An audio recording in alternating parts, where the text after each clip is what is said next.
મધ્યપ્રદેશના ઉપરવાસમાં અને કેચમેન્ટ વિસ્તારમાં વરસી રહેલા સતત વરસાદના કારણે ગુજરાતની જીવાદોરી સમાન સરદાર સરોવર નર્મદા ડેમની જળ સપાટીમાં સતત નોંધપાત્ર વધારો થઈ રહ્યો છે. ડેમની જળ સપાટી હાલ 128 મીટરને પાર કરી 128.79 મીટરે પહોંચી ગઈ છે. ડેમની સપાટીમાં હજુ પણ મોટો વધારો થવાની પૂરેપૂરી શક્યતા સેવાઈ રહી છે. સરદાર સરોવર નર્મદા ડેમની ભયજનક અને મહત્તમ સપાટી 138.68 મીટર છે. તેની સામે હાલ ડેમ 128.79 મીટર પર પહોંચ્યો છે.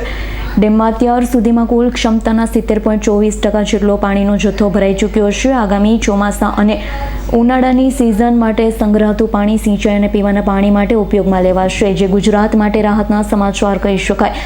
ચોમાસાની સિઝનમાં ડેમ જે રીતે પોણા ભાગ સુધી ભરાઈ ગયો છે, હજુ ચોમાસું બાકી છે, ત્યારે આ ડેમ 100% ભરાઈ જાય તેવી શક્યતા છે, જેનાથી ગુજરાતમાં પીવાના પાણી અને સિંચાઈના પાણીના મોટી સમસ્યા હલ થઈ જશે.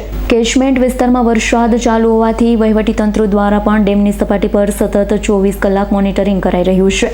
24 કલાકમાં 20 સેમીનો વધારો નોંધાયો છે. દીપક જગતાપનો રિપોર્ટ, S9 ન્યૂઝ, રાજપીપળા. અમારી તમામ માહિતીથી અપડેટ રહેવા માટે જોડાયેલા રહો S9 ન્યૂઝ સાથે.